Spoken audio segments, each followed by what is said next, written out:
Hi hello ನಮಸ್ತೆ, welcome back to my YouTube channel Lakshmi Niliya. ನಾನು ಲಕ್ಷ್ಮಿ ಮಾತಾಡ್ತಾ ಇರೋದು.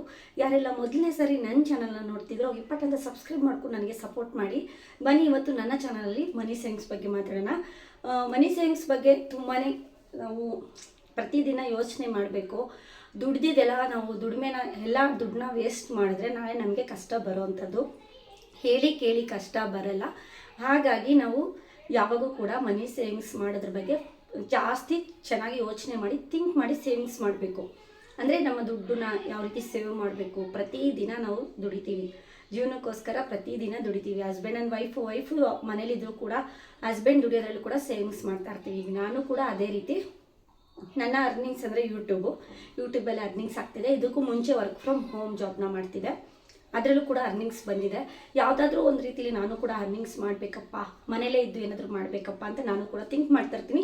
ಮತ್ತು ಸೇವಿಂಗ್ಸ್ ಯಾವ ರೀತಿಯೆಲ್ಲ ಮಾಡ್ಬೋದಪ್ಪ ಅನ್ನೋದಾದರೆ ಅದ್ರ ಬಗ್ಗೆನೂ ಕೂಡ ಸೇವಿಂಗ್ಸ್ ಬಗ್ಗೆ ಕೂಡ ನಾನು ಜಾಸ್ತಿ ಯೋಚನೆ ಮಾಡ್ತಾ ಇರ್ತೀನಿ. ಮತ್ತು ಸೇವಿಂಗ್ಸ್ ಕೂಡ ಮಾಡ್ತಾಯಿದ್ದೀನಿ, ತುಂಬ ಸೇವಿಂಗ್ಸ್ ಮಾಡ್ತಾಯಿದ್ದೀನಿ. ಗೃಹಿಣಿಯರು ಎಷ್ಟು ಜಾಗೃತಿಯಾಗಿ ಜೀವನ ಮಾಡಬೇಕಂದ್ರೆ ಎಲ್ಲದಕ್ಕೂ ಲೆಕ್ಕಾಚಾರವಾಗಿ ಜೀವನ ಮಾಡಬೇಕು ನಾವು. ನಾನು ಪ್ರತಿಯೊಂದರಲ್ಲೂ ಕೂಡ ನಾನು ಅಮ್ಮನ ನೋಡಿ ಕಲ್ತಿದ್ದೀನಿ. ನಮ್ಮ ಅಮ್ಮ ಅಂತೂ ಸಿಕ್ಕಾಪಟ್ಟೆ ಬೈತಾ ಇರ್ತಾರೆ. ನಮ್ಮ ಅಮ್ಮನ ಕಿವಿ ಮಾತು ಅಂತಲೇ ಅಂದ್ಕೊಳ್ಳಿದ್ದು, ಬಟ್ಟೆ ತೊಗೊಬೇಡ, ಬಟ್ಟೆಗಳು ತೊಗೋಬೇಡ, ಬಟ್ಟೆಗೆ ಹಾಕೋದು ವೇಸ್ಟ್ ಆಗುತ್ತೆ, ಎಷ್ಟು ಬಟ್ಟೆ ತೊಗೊತೀಯ ನೀನು ಅಂತ ಯಾವಾಗೂ ಬೈತಿರ್ತಾರೆ. ಅದಕ್ಕೆ ನಮ್ಮಮ್ಮ ಇದು ಹೇಳಿ ಹೇಳಿ ಹೇಳಿ ನನಗೂ ಕೂಡ ಮದುವೆಗೂ ಮುಂಚೆ ಎಷ್ಟು ಹೇಳಿದ್ರು ಕೂಡ ಕೇಳ್ತಿರಲಿಲ್ಲ. ಬಟ್ಟೆ ತೊಗೊಂಡಿದ್ದೀನಿ, ಸಿಕ್ಕಾಪಟ್ಟೆ. ಆಮೇಲೆ ಮದುವೆ ಆದಮೇಲೂ ಕೂಡ ಸೇವಿಂಗ್ಸ್ ಬಗ್ಗೆ ಸ್ವಲ್ಪ ಒಂದು 4 ಇಯರ್, ಈಗ ಮದುವೆ ಆಗಿ 9 ಇಯರ್ ಆಗುತ್ತೆ ನನಗೆ. ಇನ್ನೇನು ರೀಸೆಂಟ್ ಇನ್ನೊಂದು 1 ಮಂತ್ 2 ಮಂತ್ಸ್ ಇದೆ 9 ಇಯರ್ಗೆ ಬೀಳುತ್ತೆ. ಈ 8 ಇಯರ್ಸಲ್ಲಿ ಒಂದು 4 ಇಯರ್ ನಾನು ಯಾವುದೇ ರೀತಿಯಾದ ಸೇವಿಂಗ್ಸ್ ಮಾಡಿಲ್ಲ. ನೆಗ್ಲೆಕ್ಟ್, ಸೇವಿಂಗ್ಸ್ ಬಗ್ಗೆ ಅಷ್ಟು ಆಲೋಚನೆ ಇರಲಿಲ್ಲ. ಅಂದರೆ ಜೀವನದ ಬಗ್ಗೆ ಅಷ್ಟು ಸೇವಿಂಗ್ಸ್ ಯಾವ ಥರ ಮಾಡಬೇಕು, ಯಾವ ರೀತಿ ಅರ್ನಿಂಗ್ಸ್ ಮಾಡಬೇಕು, ಈ ಥರ ಎಲ್ಲ ಹಸ್ಬೆಂಡ್ ದುಡಿಯೋದ್ರಲ್ಲಿ ಯಾವ ಥರ ಸೇವ್ ಮಾಡಬೇಕು, ಈ ಥರ ಏನೂ ಇರಲಿಲ್ಲ. ಒಂದು 4 ಇಯರ್ಸ್ ಆದಮೇಲೆ ಈಗ ಬಂದಿರೋಂಥ ಬುದ್ಧಿ ಅದು ಹೇಳಬೇಕು ಅಂದರೆ ನನ್ನ ಬುದ್ಧಿ ಬಂದಿದೆ. ಸೇವಿಂಗ್ಸ್ ಮಾಡಬೇಕು, ಬಟ್ಟೆ ತೊಗೋಬಾರ್ದು ಅಂತೆಲ್ಲ ಸಿಕ್ಕಾಪಟ್ಟೆ ಬಟ್ಟೆ ತೊಗೊತಿದ್ದೆ. ಅಂದರೆ ಲಿಪ್ಸ್ಟಿಕ್ನೇ ಬಂದು ಒಂದು 400-500 ರೂಪೀಸ್, 500ದೆಲ್ಲ ಲ್ಯಾಕ್ಮಿ ಲಿಪ್ಟಿಕ್ ಬರ್ತಲ್ಲ, ಆ ಥರ ಎಲ್ಲನೂ ನಾನು ತೊಗೊತಿದ್ದೆ. ಮತ್ತು ಬಟ್ಟೆಗಳು ಅಷ್ಟೇ ತುಂಬ ಕಾಸ್ಟ್ಲಿ ಬಟ್ಟೆಗಳನ್ನ ತೊಗೊತಿದ್ದೆ. ಒಂದು ಡ್ರೆಸ್ಸು ಲಾಂಗ್ ಇವಾಗೆಲ್ಲ ನಿಜ ಇದೆ ಬೀರುಲಿ, ಅದಕ್ಕೆ ಬೇರೆಯವ್ರಿಗೆ ಕೊಡೋಕ್ಕೂ ಮನಸ್ಸಿಲ್ಲ, ನಾನು ಹಾಕ್ಕೊಳ್ಳೋಕೆ ಕೂಡ ಆಗ್ತಾಯಿಲ್ಲ. ಅಂದರೆ ಆವಾಗ ಬಂದು ಸ್ವಲ್ಪ ವೆಯ್ಟ್ ಕೂಡ ಕಡಿಮೆ ಇದೆ. ಅಂಥ ಸಮಯದಲ್ಲಿ ಸುಮ್ಮನೆ ತೊಗೊಂಡು ಇಟ್ಕೊಂಡ್ಬಿಟ್ಟಿದ್ದೀನಿ. ತುಂಬ ಲಾಂಗ್ ಗೌನ್ಸ್ ಆ ಥರ ಎಲ್ಲ ತುಂಬ ಜಾಸ್ತಿ ಕಾಸ್ಟ್ಲಿ, ಅವೆಲ್ಲ 1,500, 2,000 ಈ ಥರ ಬಟ್ಟೆಗಳನ್ನ ತೊಗೊಂಡಿದ್ದೀನಿ. ಈಗ ಬಂದು ಅದೆಲ್ಲ ಥಿಂಕ್ ಎಲ್ಲ ಸರಿ ಹೋಗಿದೆ. ಆ ಥರ ಎಲ್ಲ ಬಟ್ಟೆಗಳನ್ನ ತೆಗೆದು ಇಟ್ಕೊಳ್ಳಲ್ಲ. ಬೇರೆಯವ್ರಿಗೆ ಕೊಡಬೇಕು ಅಂತ ಅನಿಸೋದು ಕೂಡ ಬೇಜಾರಾಗುತ್ತೆ. ಇಷ್ಟು ಚೆನ್ನಾಗಿರೋ ಬಟ್ಟೆ ಅಂದರೆ ಆವಾಗ ಬಂದು ನಾನು M ಸೈಜ್ ಇದೆ, ಆವಾಗ ಸುಮ್ಮನೆ ಬಟ್ಟೆಗೆ ಇನ್ವೆಸ್ಟ್ಮೆಂಟ್ ಮಾಡಿ ಆ ಥರ ಮಾಡಿದ್ದೀನಿ. ಮತ್ತು ತುಂಬ ಆನ್ಲೈನ್ ಶಾಪಿಂಗ್ ಜಾಸ್ತಿ ಮಾಡ್ತಿದ್ದೆ. ಪ್ರತಿ ತಿಂಗಳು ಬಟ್ಟೆ ತೊಗೊತಿದ್ದೆ. ಅಮ್ಮ ಕೊಡೋ ಕಾಸನ್ನ ಕೂಡಿಡ್ತಾ ಇರಲಿಲ್ಲ, ಬರೀ ಬಟ್ಟೆ ತೊಗೋಬೇಕು. ಗೋಲ್ಡ್ಸ್ನ ಜಾಸ್ತಿ ತೊಗೋಬೇಕಂತ ಅನ್ನಿಸ್ತಾನೆ ಇರಲಿಲ್ಲ ನನಗೆ. ಏನೋ ಬಟ್ಟೆ ಮೇಲೆ ಜಾಸ್ತಿ ಇಂಟ್ರೆಸ್ಟು, ಫೋಕಸ್ಸು. ನಂದು ನನ್ನ ತಂಗಿ ಸೇಮ್ ಇತ್ತು. ಮತ್ತು ಬೇರೆ ಯಾರಾದರೂ ಹಾಕ್ಕೊಂಡಿರ್ತಾರಲ್ಲ ಸ್ಯಾರೀಸು, ಮತ್ತು ಬೇರೆಯವ್ರು ಏನಾದರೂ ಚೆನ್ನಾಗಿರೋಂಥ ಆರ್ಟಿಫಿಷಿಯಲ್ ಜ್ಯುವೆಲರೀಸು, ಈ ಥರ ಎಲ್ಲ ನೋಡಿದ್ರೆ ನನಗೂ ಆಸೆ ಆಗ್ತಿತ್ತು. ನಾನು ಅದೇ ಥರ ತೊಗೊಬೇಕು, ನಾನು ಅದೇ ಥರ ಸ್ಯಾರಿ ಉಡಬೇಕು, ನಾನು ಹಂಗೆ ಚೆನ್ನಾಗಿ ಕಾಣಬೇಕು ಅಂತೆಲ್ಲ ನನಗೂ ಅನ್ನಿಸ್ತಾಯಿತ್ತು. ಅನ್ನಿಸಿದ ತಕ್ಕನಂಗೆ ನಮ್ಮ ಹತ್ರ ದುಡ್ಡನ್ನು ವೇಸ್ಟ್ ಆಗ್ತಿದೆ ಅಂತಲೂ ಕೂಡ ಯೋಚನೆ ಮಾಡ್ತಿರ್ಲಿಲ್ಲ. ಅವಾಗ ಸುಮ್ಮನೆ ಕಾಟಲ್ಲಿ ಎಲ್ಲ ಡ್ರೆಸ್ನ ಹಾಕಿ ಇಡೋದು, ಮತ್ತು ಸೇವಿಂಗ್ಸ್ ಮಾಡೋದು. ಅಮ್ಮನ ಹತ್ರ ಕಾಸಿಸ್ಕೊಳ್ಳೋದು, ಅಂದರೆ ಸೇವ್ ಮಾಡಲ್ಲ, ಅದನ್ನು ತೊಗೊಂಡೋಗಿ ಬಟ್ಟೆ ತೊಗೊಬಾರ್ದು. ಗಂಡನ ಹತ್ರ ಕಾಸಿಸ್ಕೊತಾ ಇದೆ, ಬಟ್ಟೆ ಕೊಡಿಸು ಅಂತ ಇಸ್ಕೊಳ್ಳೋದು, ದುಡ್ಡು ಇಸ್ಕೊಳ್ಳೋದು, ಬಟ್ಟೆ ತೊಗೊಳೋದು, ಲಿಪ್ಸ್ಟಿಕ್ ತೊಗೊಳೋದು, ಸುಮ್ಮನೆ ಮೇಕಪ್ಗೆ ಏನು ಬೇಕು ಕ್ರೀಮ್ಸು, ಲ್ಯಾಕ್ಮಿ ಕ್ರೀಮ್ಸು. ಅಂದರೆ ನಾನು ತುಂಬ ತೀರಾ ಮೇಕಪ್ ಆವಾಗಲೂ ಮಾಡಿಲ್ಲ, ಈಗಲೂ ಮಾಡಿಲ್ಲ. BB ಕ್ರೀಮ್ ಜಸ್ಟ್ ಈಗಲೂ ಕೂಡ ನಾನು ಅಪ್ಲೈ ಮಾಡೋದು. BB cream, rose powder, just simple lipstick, eyeliner ಹಾಕ್ಕೊತೀನಿ ಇಷ್ಟೇ. ಇವಾಗಲೂ ಸಿಂಪಲ್ ಮೇಕಪ್, ಆವಾಗೂ ಕೂಡ ಸಿಂಪಲ್ ಮೇಕಪ್. ಬಟ್ ಅದು ಅವೆಲ್ಲ ತೊಗೊತಿದ್ದೆ. ಜಾಸ್ತಿ ವೇಸ್ಟ್ ಮಾಡೋ ಥರ ಬಟ್ಟೆಗಳನ್ನ ತೊಗೋದು. ಈಗಲೂ ಕೂಡ ತುಂಬ ಡ್ರೆಸ್ಗಳು ನಾನು ಬೇರೆಯವ್ರಿಗೆ ಕೊಟ್ಟಿದ್ದೀನಿ. ಈಗಂತೂ ಸೆಕೆಂಡ್ ಬೇಬಿ ಆದಮೇಲಂತೂ ನನಗೆ S ಸೈಜು M ಸೈಜು ಡ್ರೆಸ್ಗಳು ಹಾಕ್ತಾನೇ ಇಲ್ಲ. ಅಷ್ಟು ಬಟ್ಟೆಗಳನ್ನ ಒಂದು 30 ಟಾಪ್ಸು, ಒಂದು 40 ಜೊತೆ ಅಂದ್ಕೊಳ್ಳಿ, ಎಲ್ಲನೂ ಕೂಡ ಕೊಟ್ಬಿಟ್ಟೆ. ಮೊನ್ನೆ 2 ಮೂಟೆ ಕಟ್ಟಿ ಇಟ್ಟಿದ್ದೀನಿ ಬೇರೆಯವ್ರಿಗೆ ಕೊಡೋದಕ್ಕೆ. ಆ ಥರ ಬಟ್ಟೆ ಮೇಲೆ ಇನ್ವೆಸ್ಟ್ಮೆಂಟ್ ಮಾಡಿದ್ದೀನಿ. ಈಗಂತೂ ತುಂಬಾ ಥಿಂಕ್ ಮಾಡ್ತೀನಿ, ನನಗೆ ಈಗ ಬೇಕು ಅಂತ ಈ ಡ್ರೆಸ್ನ ತರಿಸ್ಕೊಂಡಿದ್ದೀನಿ. ಇದು ಅನಿವಾರ್ಯ ಇದು ನನಗೆ ಬೇಕೇ ಬೇಕು. ಎಲ್ಲ ಡ್ರೆಸ್ಸು ಆಗದೇ ಇರೋ ಕಾರಣಕ್ಕೋಸ್ಕರ ತರಿಸ್ಕೊಂಡಿದ್ದೀನಿ ಈ ಥರ. ಇದು ಲಿಂಕೆಲ್ಲ ನಾನು ನೆಕ್ಸ್ಟ್ ನಿಮಗೆ ಕೊಡ್ತೀನಿ. ನನ್ನ ಚಾನಲಲ್ಲೇ ಅಪ್ಲೋಡ್ ಮಾಡ್ತೀನಿ. ಇನ್ನೂ 2 ಡ್ರೆಸ್ ಬರೋದಿದೆ. ಒಂದು 4 ಜೊತೆ ತರಿಸ್ಕೊಂಡಿದ್ದೀನಿ. ನಾನು ಅವಾಗವಾಗ ತರಿಸ್ಕೊಳ್ಳಲ್ಲ, ತರಿಸ್ಕೊಂಡ್ರೆ 4 ಜೊತೆನೂ ಒಂದೇ ಸರಿ ತರಿಸ್ಕೊತೀನಿ. ಆ ಥರ ಸುಮ್ಮನೆ ಬಟ್ಟೆಗೆ ಇನ್ವೆಸ್ಟ್ಮೆಂಟ್ ಮಾಡಬೇಡಿ. ಹೊಟ್ಟೆಗೂ ಬಟ್ಟೆಗೂ ಹಾಕಿದ್ದು ನಮಗೆ ಮತ್ತೆ ಬರಲ್ಲ, ಅದು ಮತ್ತೆ ಕೈಗೆ ಸಿಗಲ್ಲ ದುಡ್ಡು. ಹೊಟ್ಟೆಗೆ ಹಾಕಬೇಕು. ಈಗ ರೇಷನ್ ಅಂದರೆ ಇವಾಗ ರೇಷನ್ ತೊಗೊತೀವಿ, ನಾವು ಏನೇ ತಿನ್ನಬೇಕು ಅಂತ ಆಸೆ ಆಗಿರೋದು, ಆರೋಗ್ಯಕರವಾಗಿರೋಂಥ ಊಟನ ಮನೇಲೇ ಮಾಡ್ಕೊಂಡು ತಿನ್ನೋದು. ಮತ್ತು ರೇಷನ್ನ ವೇಸ್ಟ್ ಮಾಡದೇ ಇರೋವಂಥದ್ದು. ಮುಂಚೆ ನಿಜವಾಗ್ಲೂ ನಾನು ತುಂಬ ರೇಷನ್ ಇವಾಗಂತೂ ಈಗಂತೂ ಬಟ್ಟೆ ಇದು ಮಾತಾಡೋಣ. ನಮ್ಮ ಈ ಬಟ್ಟೆ ಬಗ್ಗೆ ಮಾತಾಡೋಣ. ಬಟ್ಟೆ ಅಂತೂ ನಾನು ಜಾಸ್ತಿ ತೊಗೊತಿಲ್ಲ. 1,500 ರೂಪಾಯಿ ಬಟ್ಟೆಗೆ ಒಂದು ಬಟ್ಟೆ ತೊಗೊಳ್ಳೋ ಜಾಗದಲ್ಲಿ 2 ಜೊತೆ ಬಟ್ಟೆ ಬಂದುಬಿಡುತ್ತೆ, 2ರಿಂದ 3 ಜೊತೆನೇ ಬಂದುಬಿಡುತ್ತೆ. ಈಗಂತ ನೋಡಿದ್ದು ಜಸ್ಟ್ 600 ರುಪೀಸ್ ಇದೆ ಡ್ರೆಸ್ಸು. ನನಗೆ ಆನ್ಲೈನಲ್ಲಿ ತರಿಸಿರೋದು ತುಂಬ ಚೆನ್ನಾಗಿದೆ. ಈ ಥರ ಡ್ರೆಸ್ಸು ಒಂದು 3 ತೊಗೊಂಡ್ಬಿಟ್ರೆ ಆಗೋಯ್ತು. ಜಸ್ಟು ಒಂದು ಡ್ರೆಸ್ಗೆ 1,500 2,000 ಕೊಡೋ ಬದಲು 3 ಜೊತೆ ಬರುತ್ತೆ. ಈ ಥರ ಥಿಂಕ್ ಮಾಡ್ತೀನಿ. ಮತ್ತು ಸೀರೆಗಳು ಅಷ್ಟೇ ತುಂಬ ಬೈ ಮಾಡಲ್ಲ. ವರ್ಷಕ್ಕೆ ನಾನು 2ರಿಂದ 3 ಸೀರೆ ತೊಗೊಳ್ಳೋದು. ಯುಗಾದಿ ಹಬ್ಬಕ್ಕೆ, ವರಮಹಾಲಕ್ಷ್ಮಿಗೆ, ನೆಕ್ಸ್ಟ್ ಇನ್ಯಾವುದೇ ಎಕ್ಸೆಟ್ರಾ 2ರಿಂದ 3 ಸೀರೆ ತೊಗೊತೀನಿ. ಸುಮ್ಮನೆ ಸೀರೆಗಳು ಕೂಡ ತೊಗೊಂಡು ವೇರ್ ಮಾಡಲ್ಲ. ಇರೋ ಸೀರೆಗೆ ಬ್ಲೌಸ್ಗಳನ್ನ ಮ್ಯಾಚ್ ಮಾಡ್ತೀನಿ ಮನೇಲಿ. ಮತ್ತು ಸೀರೆ ಬಟ್ಟೆಗೆ ಇನ್ವೆಸ್ಟ್ಮೆಂಟ್ ಮಾಡಲ್ಲ. ಈ ಥರ ಬಟ್ಟೆಲೂ ಕೂಡ ಸಾಕಷ್ಟು ದುಡ್ಡನ್ನ ಉಳಿಸ್ಕೊಂಡಿದ್ದೀನಿ. ಈಗ ಉಳಿಸ್ಕೊಂಡು ಅದನ್ನು ಉಂಡೀಲಿ ಹಾಕಿ 10,000 20,000 ಆಗಿದ ತಕ್ಷಣ ಅದನ್ನು ಗೋಲ್ಡಲ್ಲಿ ಇನ್ವೆಸ್ಟ್ಮೆಂಟ್ ಮಾಡಿಬಿಡ್ತೀನಿ. ಆ ಥರ. ನೆಕ್ಸ್ಟು ರೇಷನು ಅಷ್ಟೇ. ಮುಂಚೆ ಎಲ್ಲ ಸಿಕ್ಕಾಪಟ್ಟೆ ರೇಷನ್ನ ತರೋದು, ವೇಸ್ಟ್ ಮಾಡೋದು, ಅದನ್ನು ಖರ್ಚು ಮಾಡಿದೆ. ಅಂದರೆ ಡಿಮಾರ್ಟಲ್ಲಿ ಸುಮ್ಮನೆ ಬೈ 1 get 1 ಬಂದಿರುತ್ತಲ್ಲ, ಅದೆಲ್ಲ ತಂದು ತುಂಬಿಸ್ಕೊಬಿಡೋದು. ಮತ್ತು ಲೋಷನ್ಸ್ ಎಲ್ಲ ಆಫರಲ್ಲಿ ಬೈ 1 get 1 ಇನ್ನೇನು ಡೇಟ್ ಎಕ್ಸ್ಪೈರಿ ಆಗುತ್ತೆ ಅನ್ನೋದೆಲ್ಲ ಯೋಚನೆ ಮಾಡ್ತಿಲ್ಲ. ಬೈ 1 get 1 ಸಿಕ್ಕಿದೆಯಲ್ಲಪ್ಪ ಅಂದ್ಬಿಟ್ಟು ಪಟ್ಟಂತ ತೊಗೊಬಿಡೋದು. ಆ ಥರ ಎಲ್ಲ ಬೈ 1 get 1 ಆ ಥರ ಎಲ್ಲ ಸಿಕ್ಕಾಪಟ್ಟೆ ತಂದು ತುಂಬಿಸ್ಕೊಂಡಿದ್ದೀನಿ.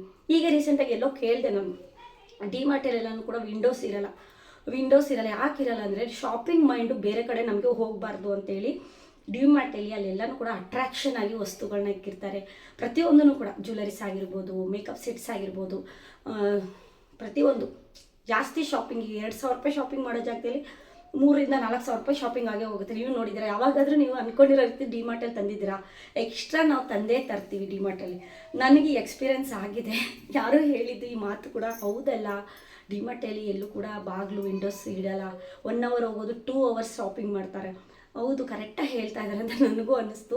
ಈಗ ಡಿಮಾರ್ಟ್ ಶಾಪಿಂಗೇ ಮಾಡಲ್ಲ, ಡಿಮಾರ್ಟ್ಗೆ ಹೋಗಲ್ಲ ಹೇಳ್ಬೇಕಂದ್ರೆ. ತೀರಾ ನಮ್ಮ ಹಸ್ಬೆಂಡ್ ಅಂತೂ ಲೆಕ್ಕಾಚಾರವಾಗಿ ಇಷ್ಟೇ ಅರ್ನಿಂಗ್ಸ್, ಇಷ್ಟೇ ರೇಷನ್ ತರಬೇಕು, ಇಷ್ಟರಲ್ಲೇ ಅಂತ ಎಲ್ಲಾದರೂ ಡಿವೈಡ್ ಮಾಡಿದ್ದಾರೆ.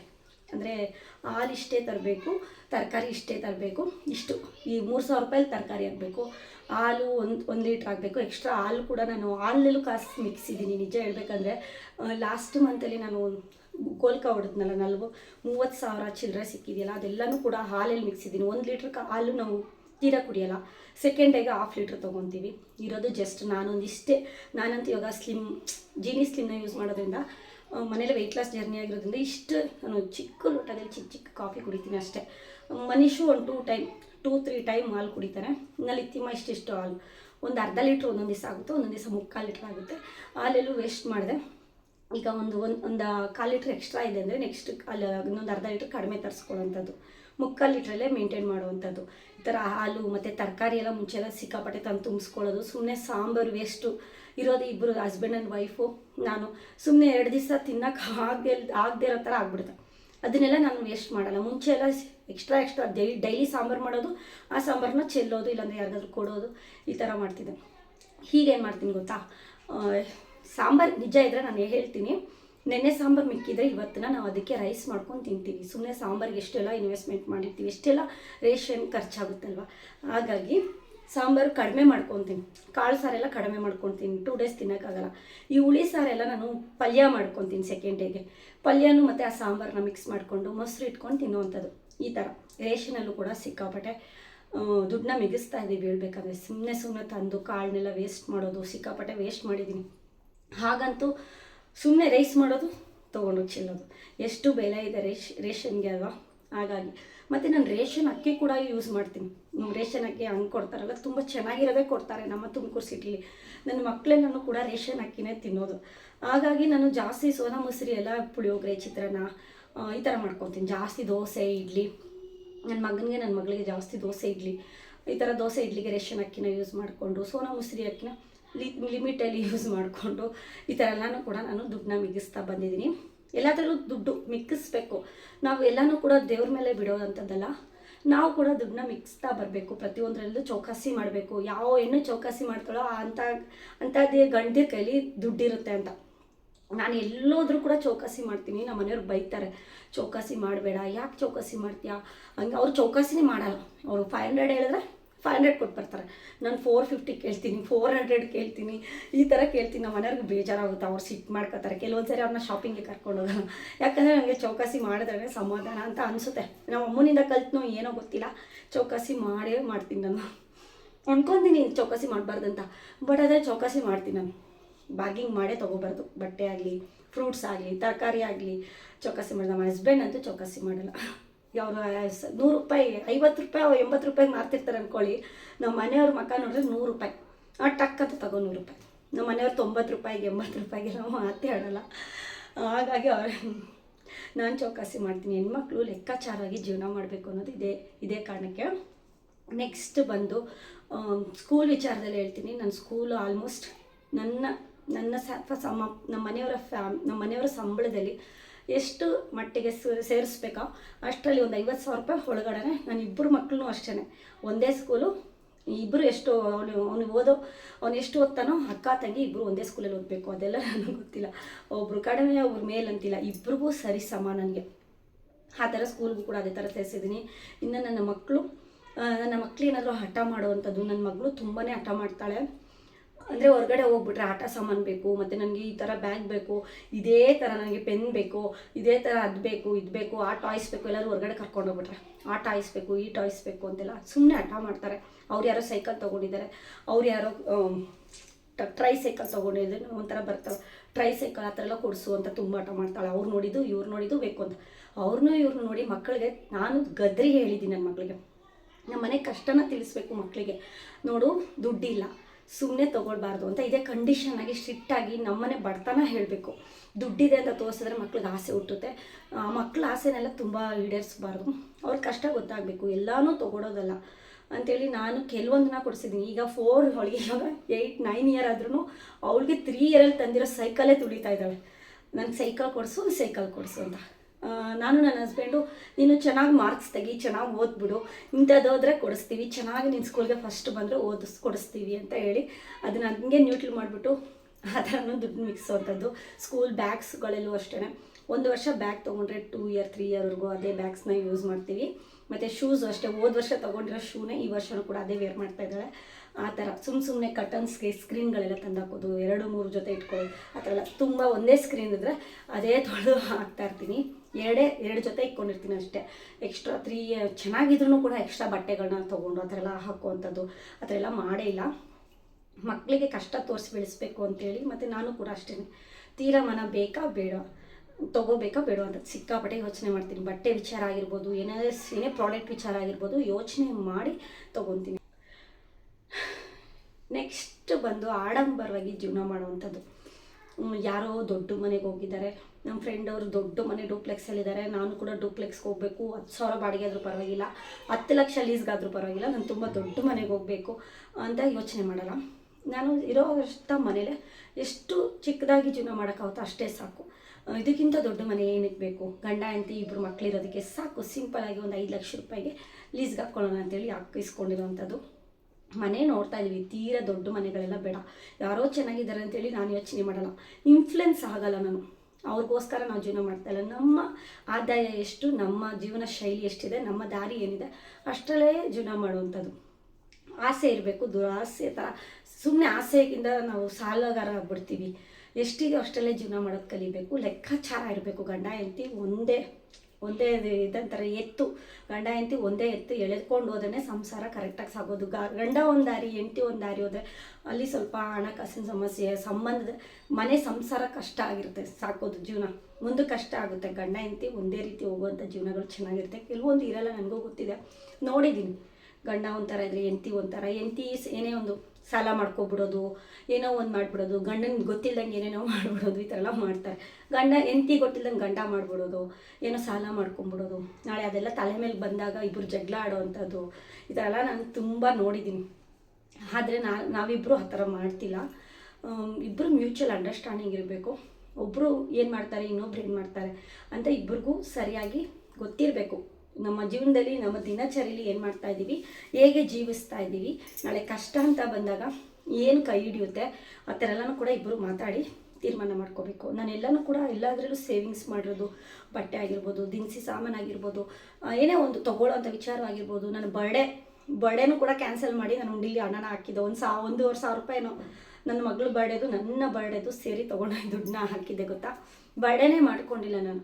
ಏನಕ್ಕೆ, ನನಗೆ ಈ ವಯಸ್ಸಲ್ಲಿ 2 ಮಕ್ಳು ಕಿಡ್ಸ್ ಇದ್ದಾರೆ, ಸುಮ್ಮನೆ ನನ್ನ ಬರ್ಡೇ ಏನಕ್ಕೆ ಇವಾಗ ಮಕ್ಳಿಗೆ ಮಾಡೋಣ ಅಂತೇಳಿ ಅದನ್ನು ದುಡ್ಡನ್ನ ತೊಗೊಂಡು ಉಂಡಿಗೆ ಹಾಕಿದ್ದೀನಿ. ಪ್ರತಿಯೊಂದು 500 200 ಏನು ಸಿಕ್ಕಿದ್ರು ಉಂಡಿಲಿ ಹಾಕ್ಬಿಡ್ತೀನಿ ನಾನು. ಪ್ರತಿಯೊಂದು ಖರ್ಚು ನಿಭಾಯಿಸ್ಕೊಂಡು ಮಾಡೋವಂಥದ್ದು ಈ ಥರ ಎಲ್ಲ ಮಾಡಿದ್ದೀನಿ. ಸ್ಕೂಟಿನೂ ಕೂಡ ಈಗ ಬೈ ಮಾಡ್ತಾಯಿದ್ದೀನಿ. 2.5 ವರ್ಷ ನಾನು ನಡ್ಕೊಂಡು ಹೋಗಿ ನಡ್ಕೊಂಡು ಬಂದು ಸ್ಕೂಟಿನ ಯೂಸ್ ಮಾಡಿಲ್ಲ. ಎಲ್ಲೇ ಆಗಲಿ, ನಮ್ಮ ಮನೆ ನಿಯರ್ ಬೈ ತರಕಾರಿ ತರೋವಂಥದ್ದಾಗಿರ್ಬೋದು, ಗ್ರೋಸರೀಸ್ ಇಲ್ಲೇ ಪಕ್ಕದಲ್ಲಿ ಸನ್ರೈಸ್ ಅಂತ ಇದೆ, ಅಲ್ಲಿ ಹೋಗಿ ಬರೋದು ಎಲ್ಲ ನಾನು ನಡ್ಕೊಂಡೇ ಬರ್ತೀನಿ. ಎಲ್ಲರೂ ಕೂಡ ಗಾಡೀಲಿ ಓಡಾಡ್ತಾರೆ ಸ್ಕೂಲ್ ಹತ್ರ. ನನ್ನ ಮಗಳನ್ನ ಸ್ಕೂಲ್ ಇಲ್ಲೇ ನಿಯರ್ ಬೈ ಇತ್ತು, ನಡ್ಕೊಂಬರ್ತಿದ್ದೆ. ಈಗ ಸ್ಕೂಲ್ ಚೇಂಜ್ ಮಾಡಿದ್ದೀನಿ. ನಾನು ವ್ಲಾಗಲ್ಲಿ ಹೇಳ್ತೀನಿ ಯಾವ ಸ್ಕೂಲು ಅಂತ. ಫಸ್ಟು ಇಲ್ಲೇ ಪಕ್ಕದಲ್ಲಿ ಹಾಕಿದ್ದೆ, ಅವಾಗ ನಾನೇ ನಡ್ಕೊಂಡು ನನ್ನ ಪಾಪನೂ ತೊಗೊಂಡು ನಾನು ವಾಕ್ ಆಗುತ್ತೆ ಅಂತೇಳಿ ನಡ್ಕೊಬರ್ತಿದ್ದೆ. ಈಗ ಗಾಡಿ ತೊಗೊತೀವಿ. ಈ ವೀಕಲ್ಲಿ ಒಂದು ಗಾಡಿ ತೊಗೊತೀವಿ. ಯಾವ ಗಾಡಿ ಏನಂತ ಹೇಳ್ತೀನಿ ನಿಮಗೆ. ಅದರಲ್ಲೂ ಕೂಡ ದುಡ್ಡನ್ನ ಮಿಕ್ಸಿದ್ದೀವಿ, ಯಾವ ರೀತಿ ಅಂತಲೂ ಕೂಡ ಹೇಳ್ತೀನಿ. ಇಷ್ಟೇ. ನನ್ನದು ತುಂಬ ಲೆಂತ್ ಆಗಿಬಿಡುತ್ತೆ ನನ್ನ ಮನಿ ಸೇವಿಂಗ್ಸ್ ಬಗ್ಗೆ ನಿಮಗೆ ಹೇಳ್ತಾ ಹೋದರೆ. ಸೇವಿಂಗ್ಸ್ ತುಂಬ ಅಗತ್ಯ ನಮ್ಮ ಲೈಫಲ್ಲಿ. ನನ್ನ ತಾಯಿಂದನೇ ಸಿಕ್ಕಾಪಟ್ಟೆ ಬುದ್ಧಿ ಕಲ್ತಿದ್ದೀನಿ ದೊಡ್ಡವರಿಂದ ಎಲ್ಲ ಪಾಠ ತುಂಬ ಕಲಿತು ಈಗ ಸೇವಿಂಗ್ಸ್ ಮಾಡಿಕೊಂಡು ಮಿಡಿಲ್ ಕ್ಲಾಸ್ ಲೈಫ್ ಸ್ಟೈಲ್ನ ಲೀಡ್ ಮಾಡ್ತಾಯಿದ್ದೀನಿ. ಇಷ್ಟೇ. ತುಂಬ ಲೆಂತಿ ಆಗೋದ್ರಿಂದ ಈ ವ್ಲಾಗ್ನ ಇಲ್ಲಿಗೆ ಎಂಡ್ ಮಾಡ್ತೀನಿ. ವ್ಲಾಗ್ಸ್ ಬರ್ತಾ ಇರುತ್ತೆ. ನಿಮ್ಗೆ ಯಾವ್ಯಾವ ರೀತಿ ವೀಡಿಯೋಸ್ ಬೇಕು ಅಂತ ಕಮೆಂಟ್ ಮುಖಾಂತರ ತಿಳಿಸಿ. ಅದೇ ರೀತಿ ಬ್ಯೂಟಿಷಿಯನ್ ಆಗಿರ್ಬೋದು, ಬ್ಯೂಟಿ ಬಗ್ಗೆ ಯಾವ್ದಾರು ಟಿಪ್ಸ್ ಬೇಕಾಗಿದ್ರು ಕೇಳಿ. ಇಲ್ಲ ಏನು ನಿಮಗೆ ಬ್ಯೂಟಿ ಆಗಿರ್ಬೋದು, ವ್ಲಾಗ್ಸ್ ಆಗಿರ್ಬೋದು, ಅಲ್ಲ ಮನಿ ಸೇವಿಂಗ್ ಟಿಪ್ಸ್ ಆಗಿರ್ಬೋದು, ಈ ಥರ ಏನೇ ಆಗಲಿ, ಜ್ಯುವೆಲರೀಸ್ ನಾನು ತೊಗೊಳೋದು ನಾನು ವ್ಲಾಗ್ಸಲ್ಲಿ ಶೇರ್ ಮಾಡ್ತೀನಿ. ಅಕ್ಟೋಬರ್ಗೆ ತೊಗೊತೀನಿ. ಈ ಅಕ್ಟೋಬರ್ಗೆ ದೊಡ್ಡ ಪ್ಲ್ಯಾನ್ ಹಾಕಿದ್ದೀನಿ, ಸ್ವಲ್ಪ ದೊಡ್ಡ ಜ್ಯುವೆಲರಿ ತೊಗೋಬೇಕಂತ. ಅದೆಲ್ಲನೂ ಕೂಡ ನಿಮ್ಮ ಜೊತೆ ತೋರಿಸ್ತೀನಿ. ನನ್ನ ವ್ಲಾಗು ಇಲ್ಲಿಗೆ ಎಂಡ್ ಮಾಡ್ತೀನಿ. ಮತ್ತೊಂದು ವಿಡಿಯೋದಲ್ಲಿ ಮತ್ತೆ ಭೇಟಿಯಾಗೋಣ. ಎಲ್ಲರಿಗೂ ಟೇಕ್ ಕೇರ್, ಬಾಯ್.